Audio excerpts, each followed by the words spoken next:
Despite the embargo on the confirmation of appointees of the president, the Nigerian Senate is set to waive aside that decision to screen nominees for the Executive Board of the National Human Rights Commission, NHRC. Senator SHEHU disclosed when he received a high-powered delegation from European Parliament.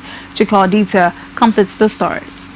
The senator representing Kaduna Central says the upper chamber of the Nigerian Parliament is committed to promoting the principles of fundamental human rights. There is any one area that is of interest to me as part of my legacy is to see to it that this 8th Parliament, 8th National Assembly, do everything possible to advance our human rights standard from where we found it in the past.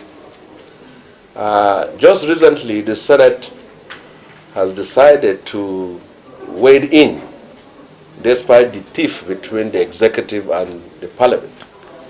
But we are wading in to clear and screen and reactivate our National Human Rights Commission, which has been stalled as a result of non-constitution of the executive board members that should run the agency.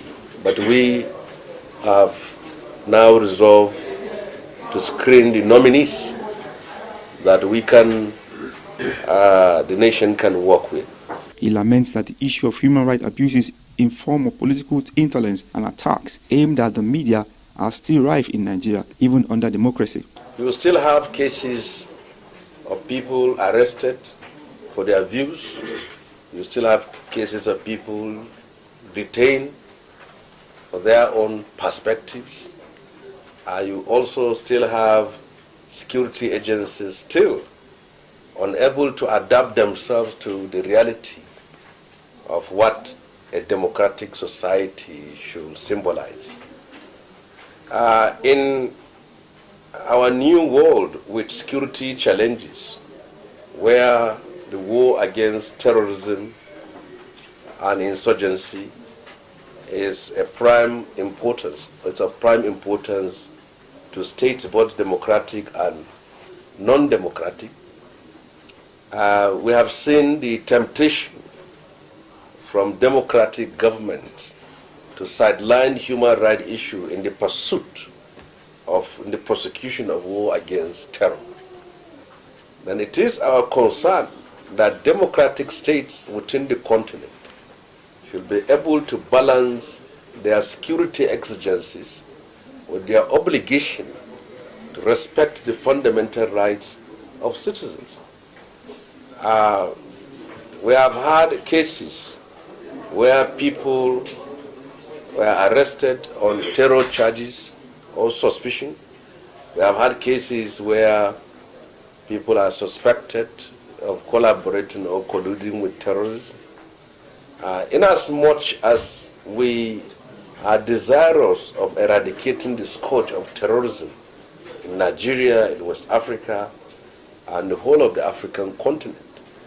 But we must not give a blank check to security agencies to prosecute the war against terror without holding them accountable to the principles of fundamental human rights. Joseph Wehinza, who is the head of the EU Parliament delegation, says Europe is keen on collaborating with the Nigerian Parliament in a number of areas, including human rights, security, and anti-human trafficking. We have instability in the region. There's already a lot of things going on, Boko Haram and all this, the other developments.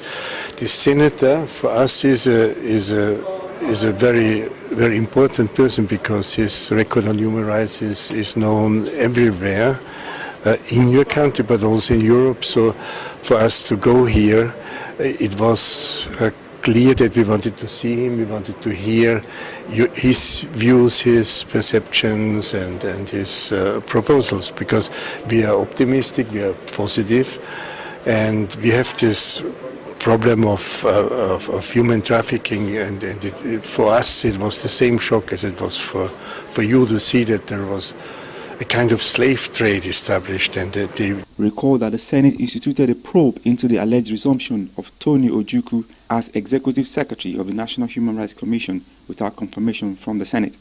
Chuka Odita, Core TV News, Abuja.